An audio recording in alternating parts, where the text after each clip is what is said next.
Over the last 2 weeks, the Federal Reserve injected $125 billion into the repo market. An injection of $125 billion, Jason, in a few days is crisis-like behavior. This isn't about money, it's about trust. And the banks are looking at each other and saying, no, not lending, not even for one night, because I'm not sure you'll be able to pay me back tomorrow morning. This matters because repo stress usually only appears right before major market corrections. And history has shown us that markets can unravel very fast in this environment. Nobody is buying US Treasuries. No one. These long-dated Treasuries are not being bought. All they're getting away with are these short-term Treasuries. There's so much needs to be redone, that needs to be reissued. And I think it's something like crazy, like $12 trillion in the next year. I mean, this is extraordinary. Gold is money. Gold is wealth. It's been wealth for 5,000 years. Why leave your money in the bank when the dollar's falling? And I think that's one of the beautiful things that Glint offers.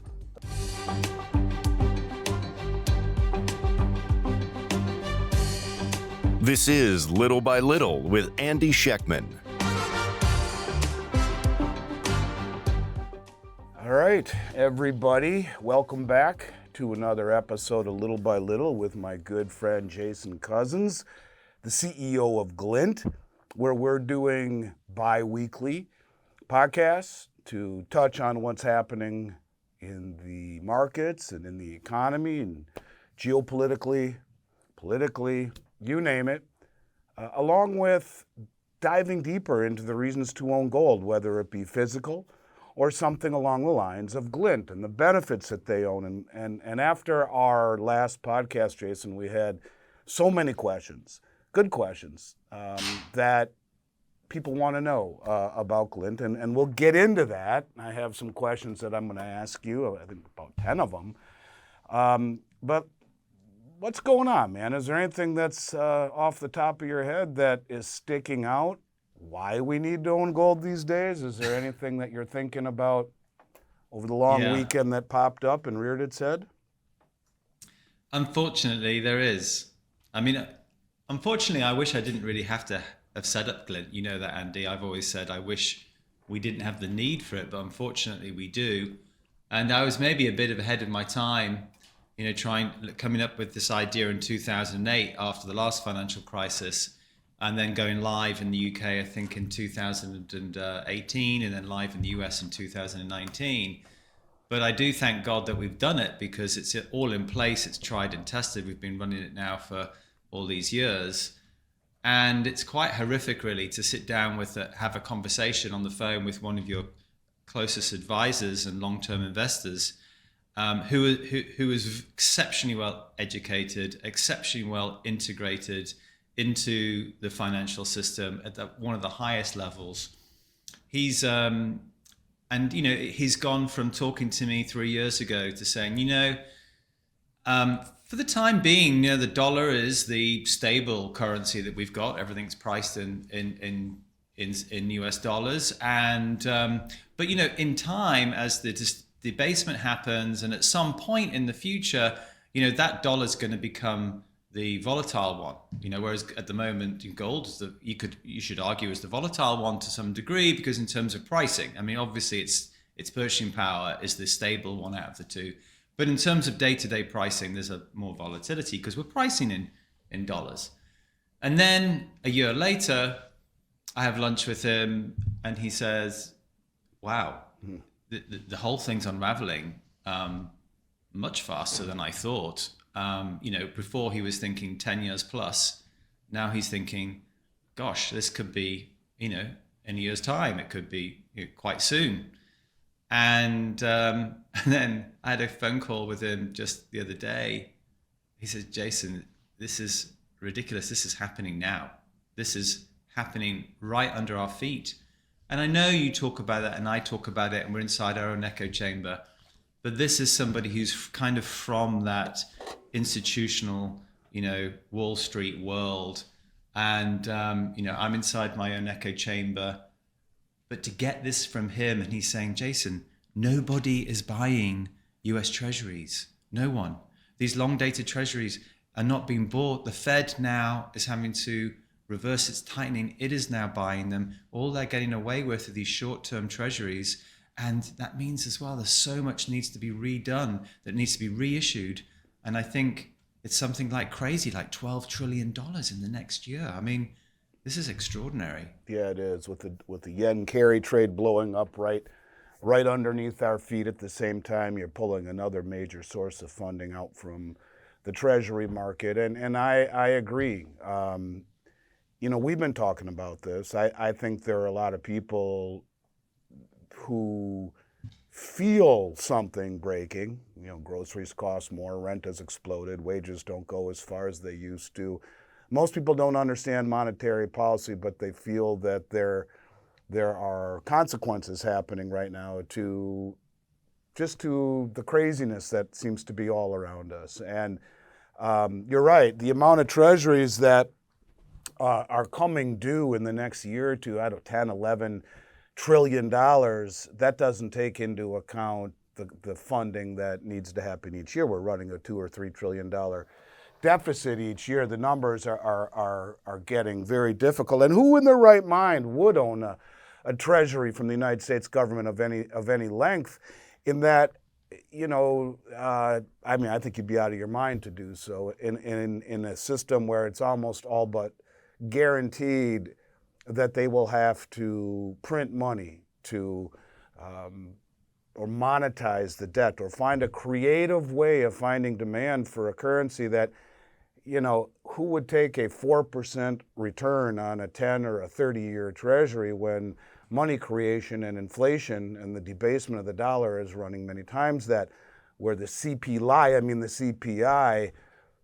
is telling us that inflation is 3%, but yet we know that it's much, much higher than that, just based by, common sense. And of course, what John Williams of Shadow Stats has told us for a long time, you can add 8 to those numbers.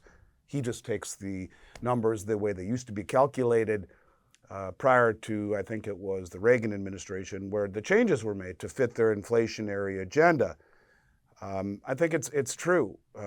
Your friend, who is near the top of the food chain, I think he's right, wanted to talk about something else that caught my attention. And again, these are reasons why you own gold, right?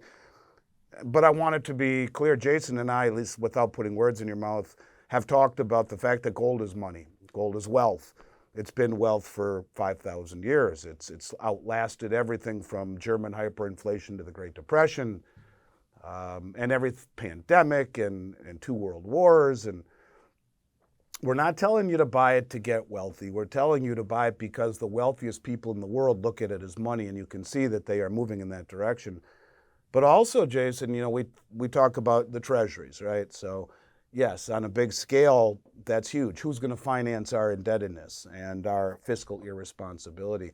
Something that I notice, and one of the reasons I tell people to consider Glint, is to disintermediate their wealth in physical metal and in things like Glint, to disintermediate the banking system, to get away from the banking system, which is obviously something that people, I think, should be concerned about. Most people don't know much about it.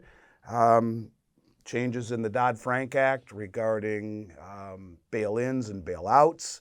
No longer legal to bail out. You get bailed in. You're an unsecured general creditor. Anything over the FDIC limit, $500,000 for a married couple, $250,000 single.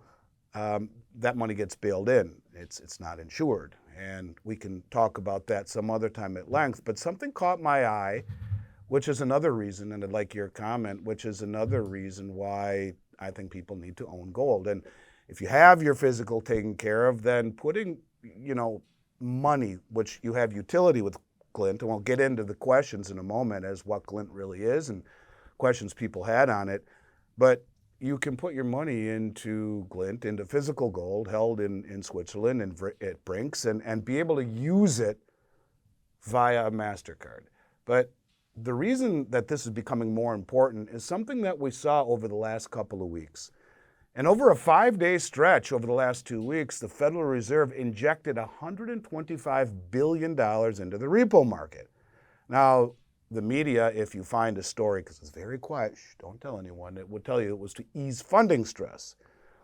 But an injection of $125 billion, Jason, in a few days is crisis-like behavior. It's on par with what we saw during the Lehman collapse in 2008, the great financial crisis, or even the repo market blowout of 2019 that everyone talked about that started things falling down the hill. The repo market is the plumbing of the financial system, and it's where banks lend to each other literally overnight. And this is done to keep things flowing. And normally this market is super quiet, which means everything is working. But when the Fed steps in suddenly with $125 billion in cash, it's the equivalent of hearing a loud banging noise inside your wall whenever you turn on the water. It tells you that something's not right, something's not flowing right. But what makes this more concerning to me, maybe, and I don't know, to me this is a big deal. And you know, we look at the 2019 repo market crisis, it was a liquidity problem, right? We didn't have enough liquidity. But this is not a we're out of money problem this time, because the banks today have over twice the reserves they had during the 2019 repo crisis. And in that environment, the Fed rarely, if in fact ever, would inject liquidity into the overnight repo market when reserves are this high. In this environment, the repo injections or the repo usage even should be near zero. The banks trade with one another overnight to keep the system going, and they all have plenty of money. This isn't about money, it's about trust. And the banks are looking at each other and saying, no, not lending, not even for one night, and because I'm not sure you'll be able to pay me back tomorrow morning. This matters because repo stress usually only appears right before major market corrections, and history has shown us that markets can unravel very fast in this environment.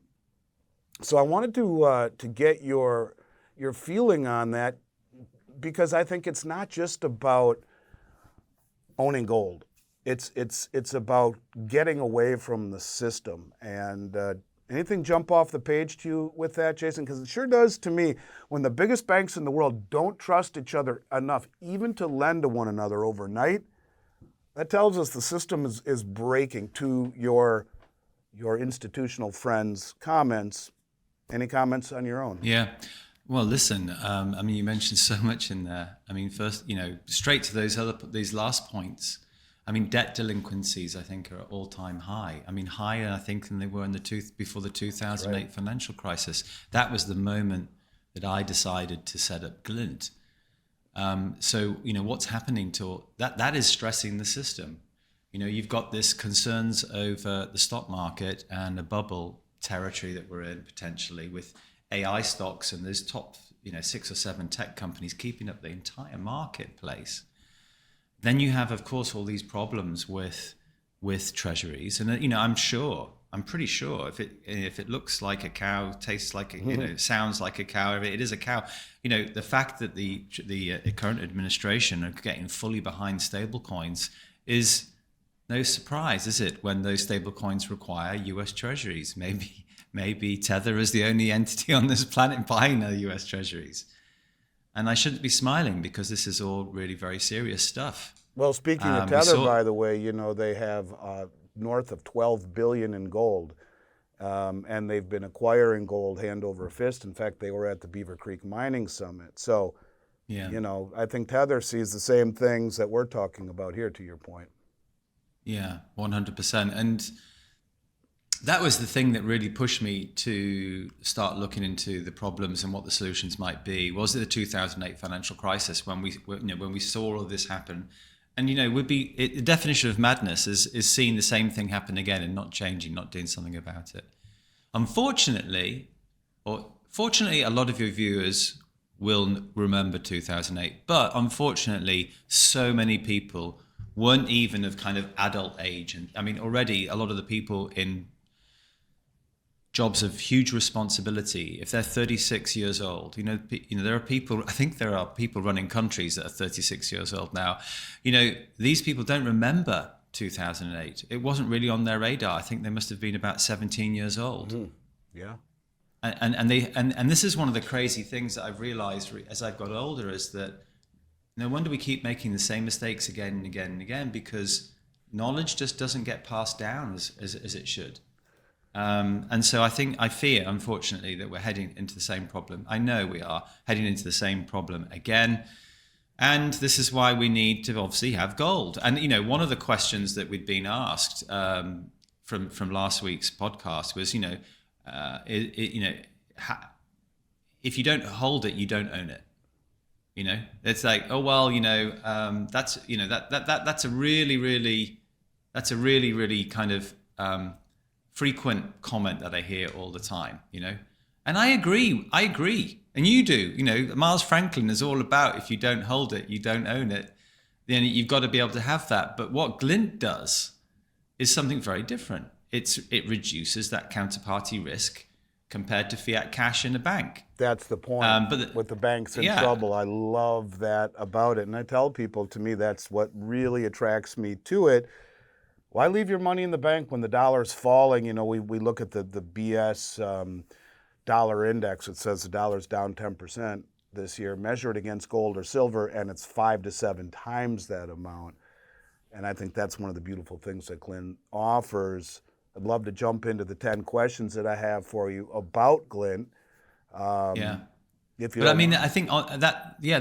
that question really stood out for me, because Glint should be part of your wealth that you want to be liquid and spendable. Right. There's a difference between your different compartments of wealth, isn't there? There is no question, because it's not like you're going to take your gold coins to the grocery store. Now, in certain parts of the country, maybe you could in the near future, probably a hybrid between it and something like Glint, if not Glint itself, but state-sponsored. I think that, to keep your liquid money free from debasing in a rapidly debasing environment and disintermediating the bank, to me, that's the real allure to Glint. So let's jump into some of these questions. Yeah. How do I know my gold exists, Jason, if I have it with you at Glint? And silver. Yeah, let's say and silver, too. Yeah, well, listen, let's look at how the system's designed first. So let's compare apples with apples. Systems that are designed in one way and another. A bank is this by design doesn't have your money in it, does it? It's fractional reserve banking. And therefore, they're lending out money more times than they actually have in the bank. Their liabilities outweigh the actual deposits that they have. That's very, very, very different to Glint, where you've got real physical gold that is called allocated. It is legally owned by you. There's no rehypothecation, no lending out of your metal by design. So the two by design are very, very different. Now, in addition to that, of course, as an institution, we're audited by third-party auditors. I mean, they want to know everything. They pull out receipts saying, what's this receipt for this meal in this Italian restaurant in Florida? And I have to explain that I was visiting you, they were discussing business. I mean, they look into everything. And of course, we're also, part of our group is also regulated. And yes, it's with the UK's FCA. And I know the UK's currently not got a great reputation when it comes to a lot of things, including privacy and things like that. But it's one of the highest standards of regulatory bodies in the world, And again, we have all kinds of systems and processes in place, and we get audited. The gold itself isn't audited by the FCA, but the company is. And so you can be rest assured, I think, by that fact that those processes and systems are in place. And then we have third-party metals auditors. I think we use the same one you do, Bureau Veritas, or someone similar. Inspectorate, yep.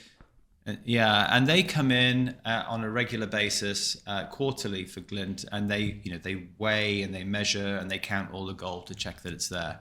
And actually, I know I've said this a few times, but we need to start publishing those audits on the website. I'm going to make a commitment today that's going to be up and running before the end of the year. So that's important that people can see that there is, heading towards $500 million of gold in the Glint system. Yeah, you should. Transparency, you've got nothing to hide. I think people flock to that. Integrity, honesty, all of the things that attracted me to you and your company, I think there's no reason to not post it. I agree, that's a good idea. A lot of people ask me, Andy, can I get my gold out physically at Glint, or is it just numbers on a screen? What do you say to that? Well, I'd say that Glint is designed primarily to turn gold into functional money for payments, but Not that we want to compete with private vaults or as a long-term storage or anything, but you know that we offer the ability for people to have their gold redeemed. It's actually a requirement under the regulations in the US that we have that. And I'm going to be honest, at the moment, it's quite cumbersome. You've got to request it from customer services by email. We've got to give you a quote. What's the quote for? Well, if you've got one of those big James Bond 400 ounce or whatever you call it, 12.5 kilo gold bars, if you've got one of those, we can just have it delivered by secure van. If it's one of those kilo bars, we can have that. But these things are expensive. Not all of our customers have that much wealth. If you've got smaller amounts, how do you redeem it? Because effectively, when you're buying gold in Glint, you're buying a fraction of one of those gold bars. But if you want metal, then what we can do is we can make sure that gold is delivered through Miles Franklin. And we're working on that and trying to make sure that we can get that as smooth as possible. In the new year, we're going to be building a kind of very easy to use interactive experience within the app where you can just simply select, I want to have this 100-gram bar, this 10-gram bar, or I want to have this gold eagle. Press the buttons, the gold will be, from your account will be deducted. And also there'll be a delivery fee, of course, and also what we call a form factor fee, because obviously it costs more to create and hold and the logistics around one of those gold coins. And that'll be the slightly additional charge then gets added onto that. And then Miles Franklin will be able to deliver it for you. 2 comments I have on that. Number one, I think when you let someone in the front door knowing how to get out is comforting to people. No, you're trapped. No, I don't want to be trapped. I don't want to go out the door either, but I want to know the door is unlocked. And I think people like the ability to take possession. I think it legitimizes what you're doing. Whether or not they ever intend to isn't the idea.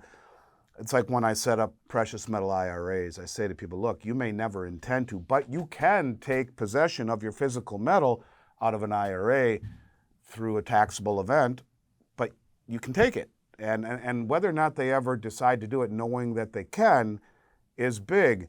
And the second comment was about your 400-ounce bar. You never want to take possession of a 400-ounce gold bar for the simple reason that a company like mine, which will do $700-800 million in sales in a typical year, we have the highest amount of insurance that Federal Express offers, and including supplemental insurance through Lloyd's of London and others.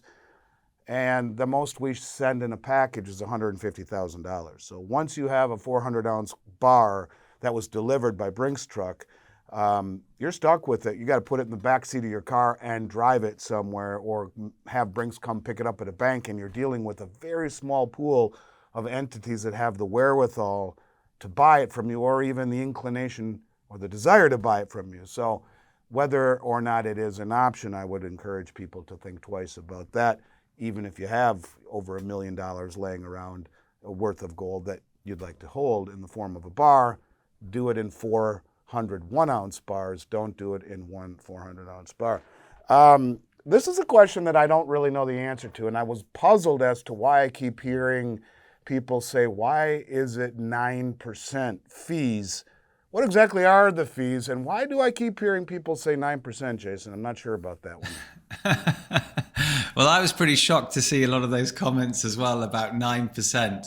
I think people are getting confused with 0.9. Maybe it's my English accent. 0.9%. Is that 9 basis points we're talking about there? Yes. It's a fraction. It's less than 1%. So let's be really clear about that. It's less than 1/10 of 1%. Less than 1. 9 basis points would be. This is 0.9% we're talking about. Okay, so it's 90 basis points. Yeah, 90 basis 90 points. basis points. Okay, 100 basis points is 1% for clarification. Yeah. So 90 basis points. So less than is 1%, just 1/10. less than 1%. Yes, okay.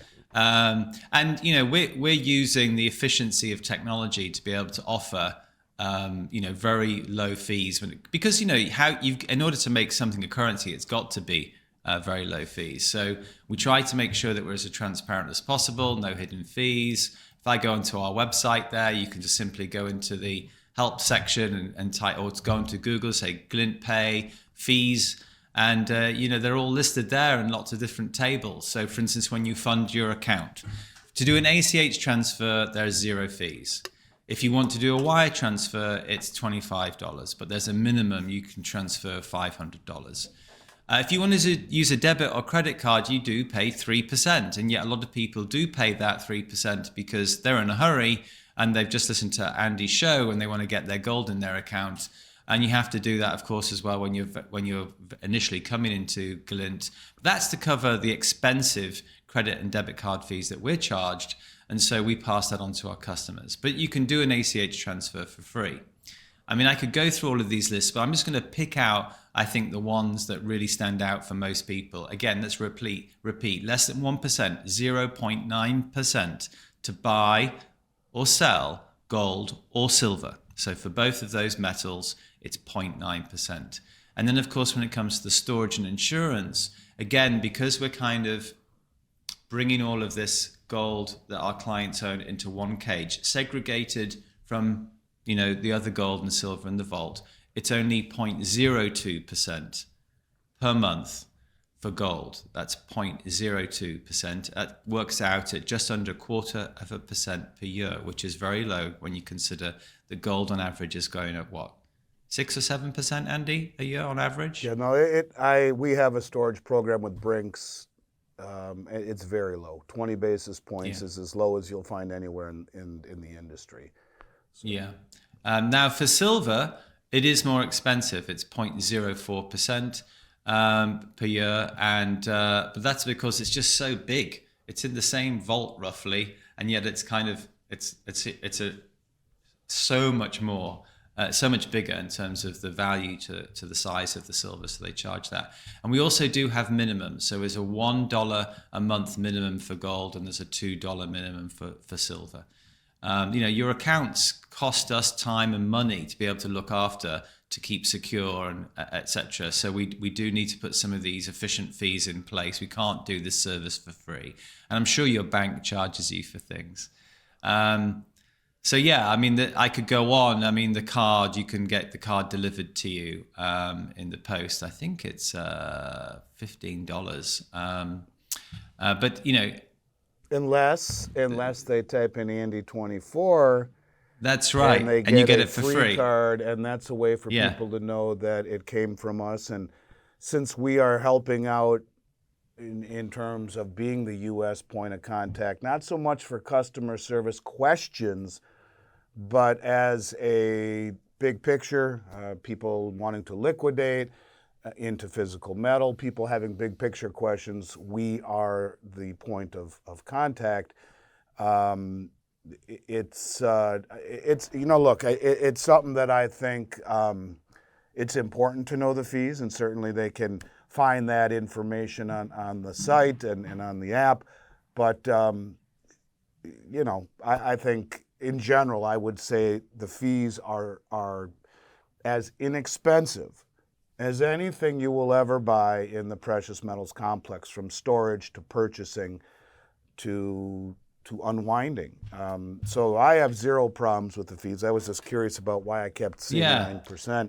I know. I think the other thing is just to keep reiterating as well. This is about using gold as spendable balances. And some people say, well, why should I spend my gold? I don't want to spend my gold. And it's like, hi guys, have you got any money in the bank? Have you got cash lying around the house? That is losing value, and that is the space that Glint is taking up. One of my first investors, actually my oldest investor, he's in his 90s. Said to me, Jason, what I love about Glint is it allows me to put my ready money into gold. And this is, if you want to look it up, people talk about Gresham's law and that, bad money drives out good. No, if your good money is functional the way Glint has made it, then that's Thea's law. Good money drives out bad. And we like to think that this is a choice that creates a mirror to the Federal Reserve and the monetary system to show them, hey, you better start changing what you're doing, because people are voting with their feet with this. Yeah, totally. You can see that with all what we're seeing with the states. I mean, keeping your spending money or your liquid money in cash, you're losing at a rate of, against the dollar index, of as we said already, about 10% this year, but 60 or 70% against gold or silver. This is why you hold it in gold. And since you mentioned spending your money on the Glint card, am I triggering capital gains every time I spend money? Because that's something that I think people need to understand as well.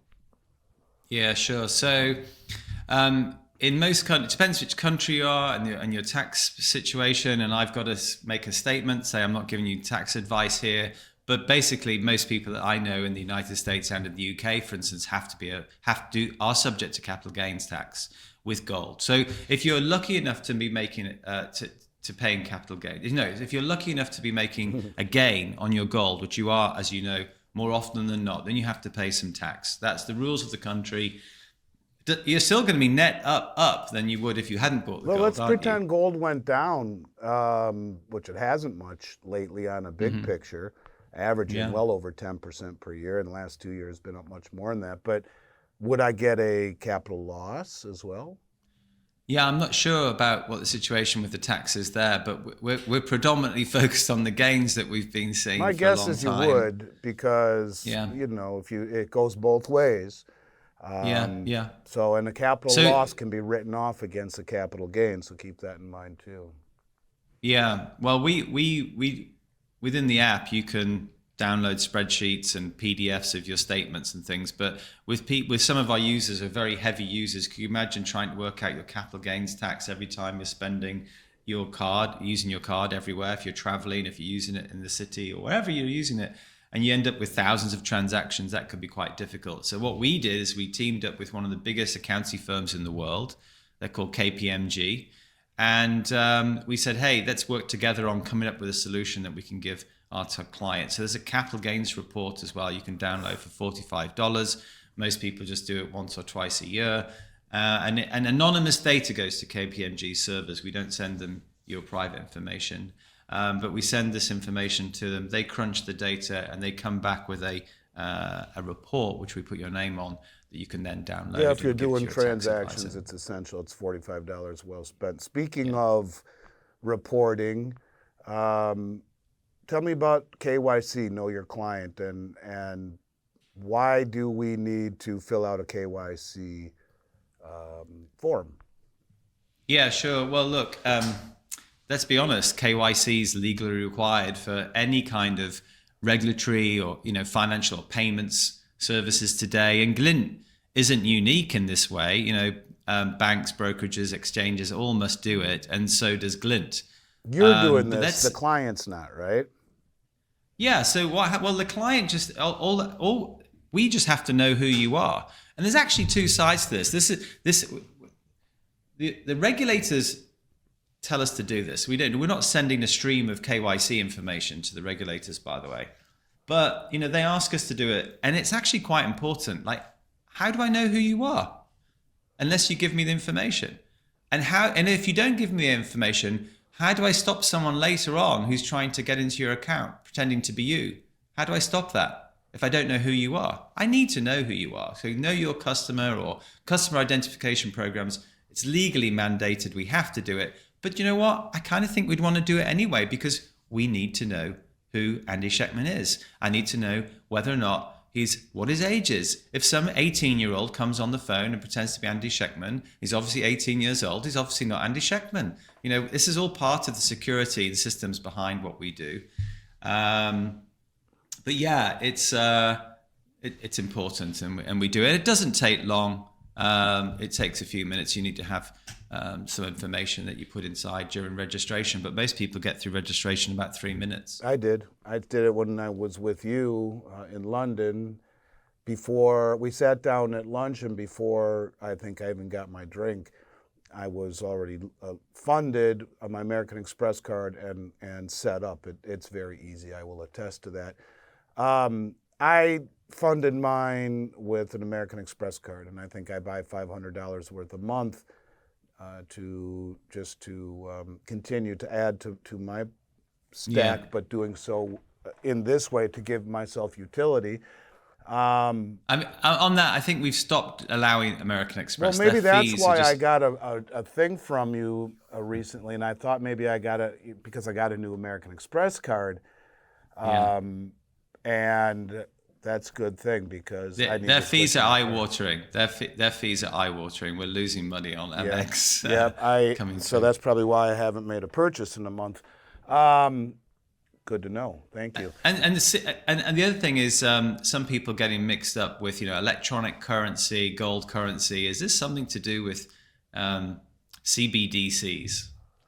I mean, we've been talking a lot about BDCs, haven't we, since the we met C each and other? the B stand for central banks, so we know right away this is not a CBDC. It's just a digital form of gold.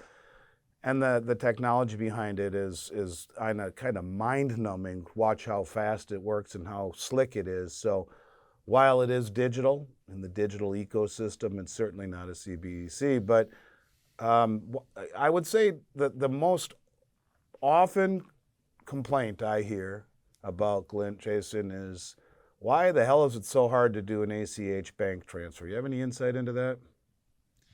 Yeah, listen, well, there's kind of two sides to it, really. I think there's the fact that on one level, the banks are trying to protect your funds. And if you've just opened a Glint account and they've never seen any activity to this company called Glint before, then they have their own fraud prevention systems that kick in and go, wow, you're transferring funds to this company or this platform, this bank account. We've never seen you do this before. And more often than not as well, these transfers are bigger than what the bank would normally see from your account. So, if you're transferring $10,000, $100,000, whatever, into Glint, then, it's definitely going to flag up some problem. It's going to try and stop the money coming out. That's generally the kind of problem that we see. And then, of course, the challenge is it's difficult sometimes to deal with your bank to try and fix this. So trying to get through to customer services and you just get through to some robot person who's doesn't quite understand what's going on. You're trying to convince them this is a valid thing. It's my money. I want to transfer it to Glint, please. For some people, it's thankfully a minority, but one person is one person too many. There is this challenge with doing ACH transfers. And we recommend, I think, to people, first of all, our email customer service. And I'm sure one of the first things they'll say to you, well, just try a small amount, try a different amount, and see what happens. And with a little bit of persistence, if you're having problems, more often than not, they're smoothed out. And once you've got it flowing, you shouldn't have any more problems with it. But we are constantly looking to see if we can smooth on that on-ramp, and we're working with a couple of partners on automating the movement of funds from bank accounts into Glint in a way that hopefully will get rid of this once and for all for everybody that's depositing funds into their account. Yeah, fraud prevention, while very important, sometimes can be annoying. I was on the phone with fraud prevention for 35 minutes the other day just to send a Zelle payment because they just had to do random security checks, make sure that my account was not being hacked. I get that, but boy, was it inconvenient.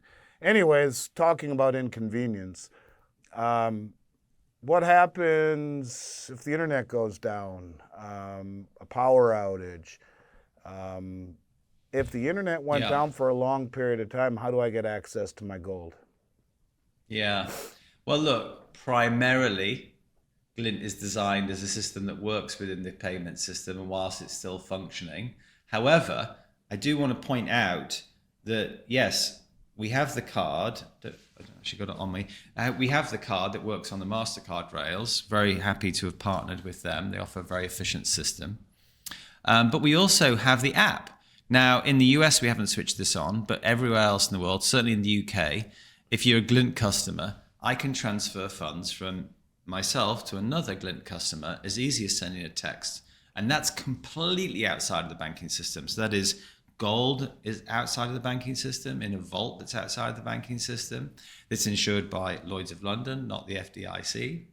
And I'm now sending it from one account to another without touching the bank payment rails. All we need is the internet. So all we need is Mr. Elon Musk's satellite system or another one of those space satellite systems to carry on working, and we can carry on running the Glint platform.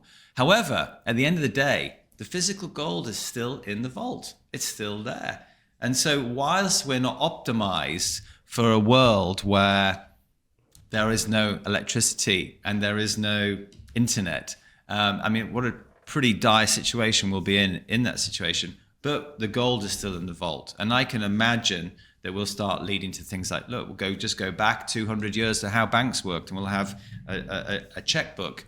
And we've got your account information, and you can write checks. I mean, that would be the closest thing. Or maybe even start working with you, Andy, to coin Miles Franklin Glint coins from the gold that's held in the vault and that customers can withdraw. Yeah, I have a feeling that the checkbooks are kind of going to go the way of the dodo bird now with the movement of everything through stable coins and the passage of the Genius Act. I think even wires will disappear. It'll be instant transfer, kind of like Zelle, through this new blockchain-based stablecoin system. We're not there yet, but I'm going to ask you 3 why can't I and when will I be able to questions.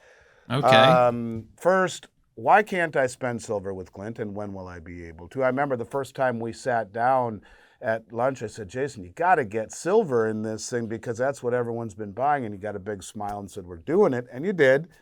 But why can't I spend it? Number 2, why can't I have one of those gold MasterCards here in the United States? They're very cool. You have one. I want one. When can I get one? And 3, why can't I transfer money like a text, like you were saying, like Venmo or Zelle? I want to be able to do that.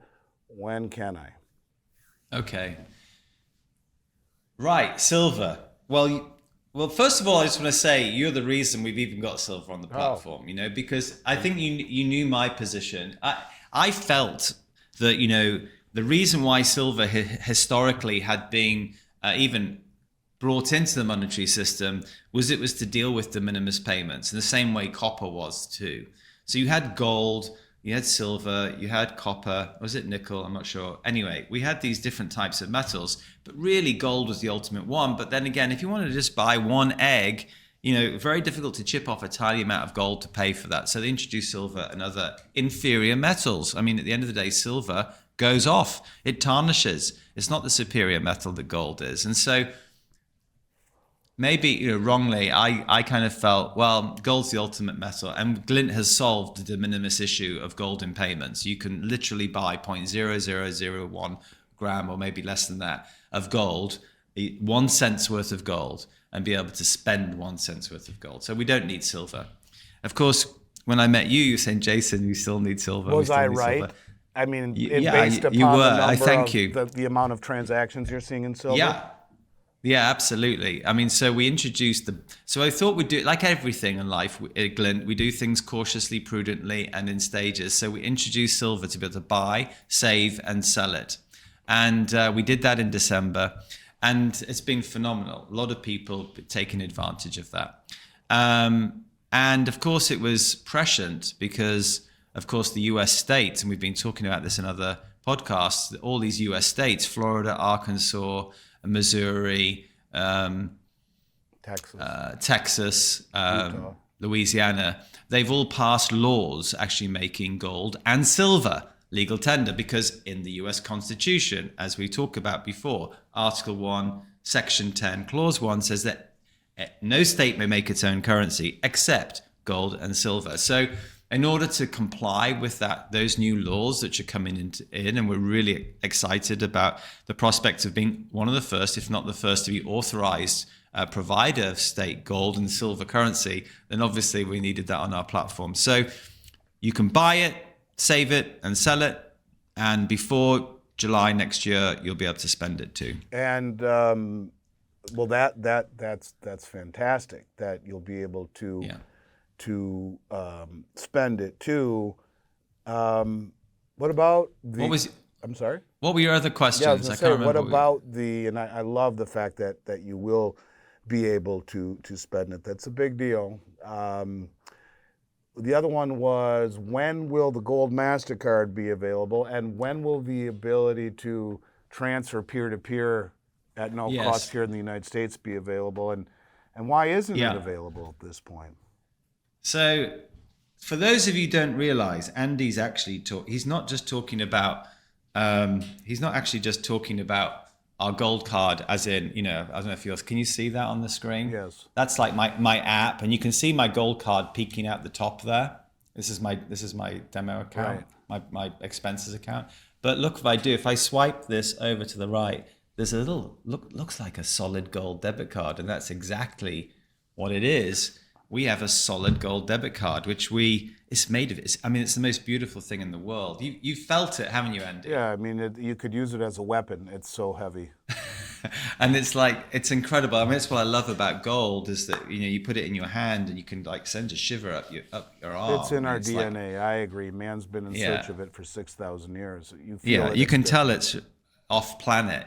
So yeah, so we created this solid gold debit card about 2 years ago, and we've been kind of what we call beta testing. We've been selling to a few trusted clients and investors, and we're ready to launch it actually, and we're going to the public generally. So I think we're going to be launching.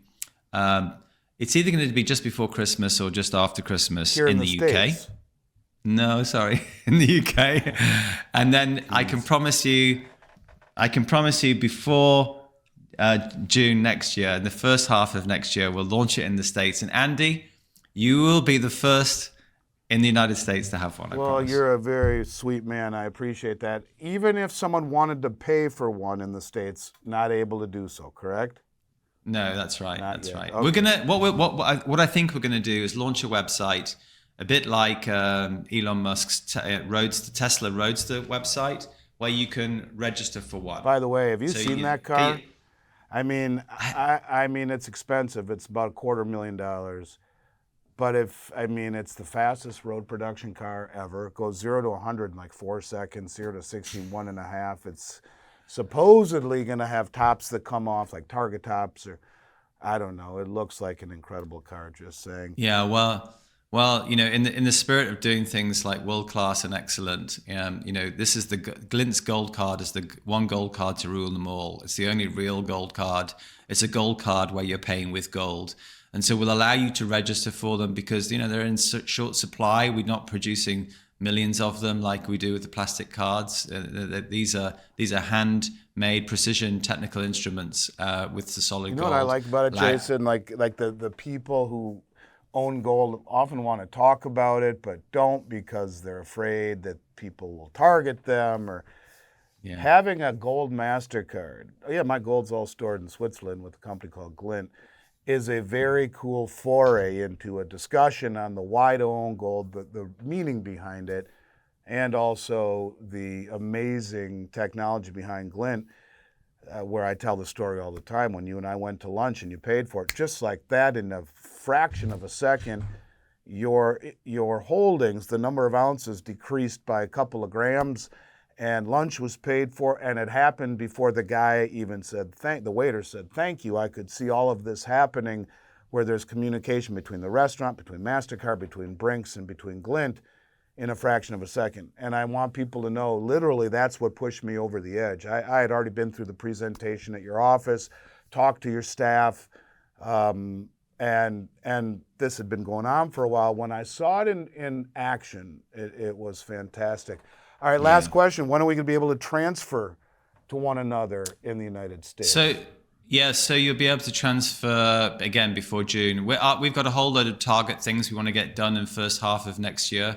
And along with the things you just mentioned, like spending silver, the solid gold debit card, we're also wanting to make sure we've got the ability to transfer gold from one account to another outside of the existing incumbent payment system. So that does rely on a couple of things outside of our wheelhouse, as in we've got to make sure that the banks and the regulators are, the banks, the regulators are happy with everything we're doing. But look, we're one of the best. We've got everything sorted when it comes to that. So I'm not expecting any problems, but notwithstanding any unforeseen issues within the first half of next year. All right. So we know that in the U.S. Right.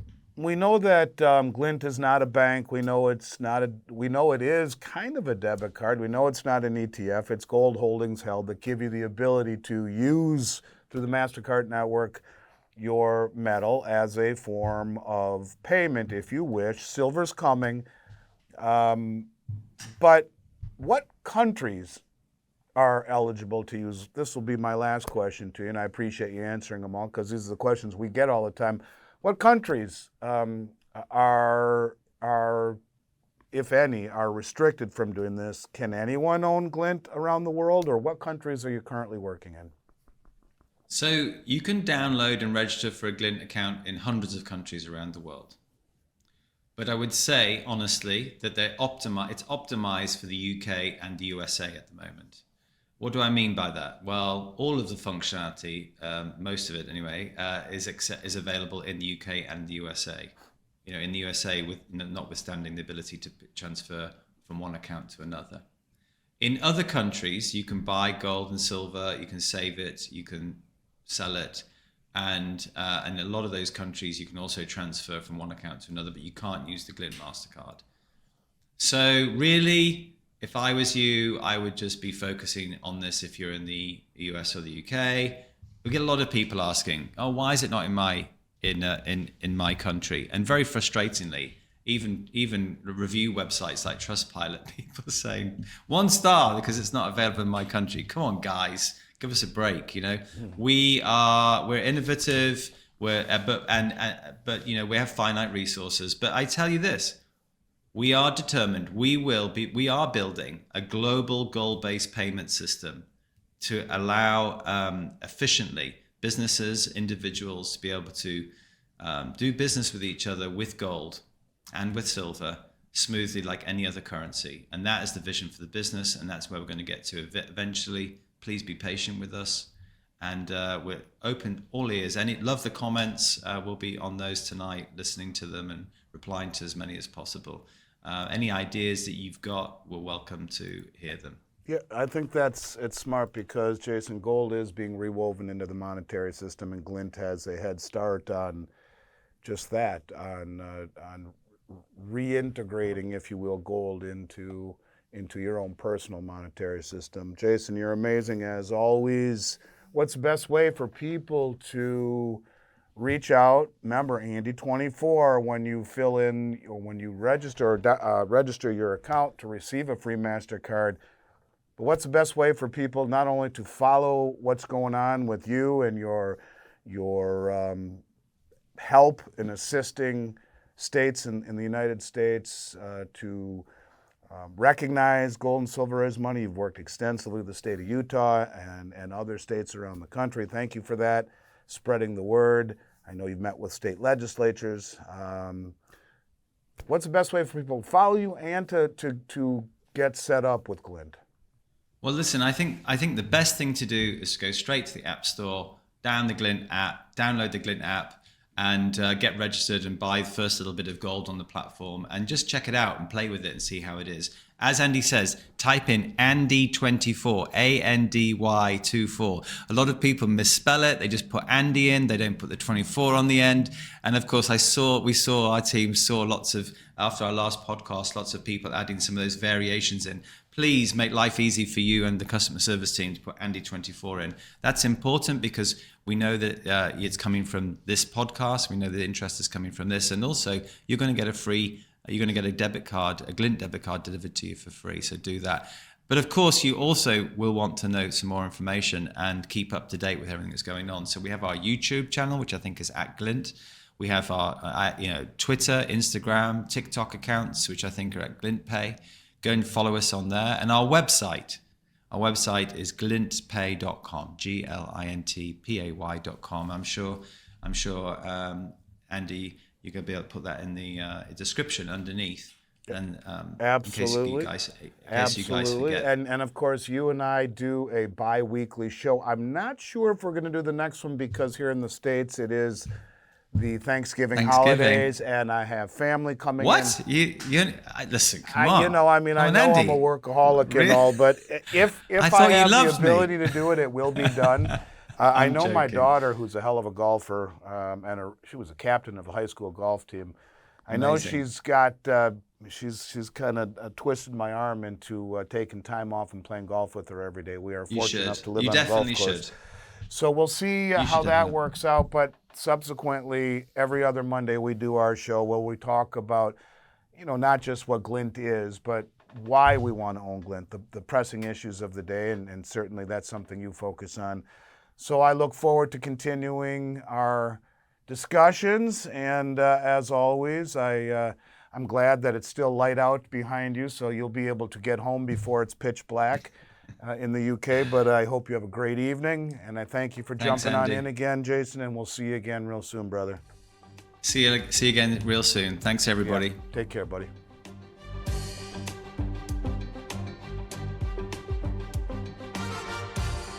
This is Little by Little with Andy Schectman.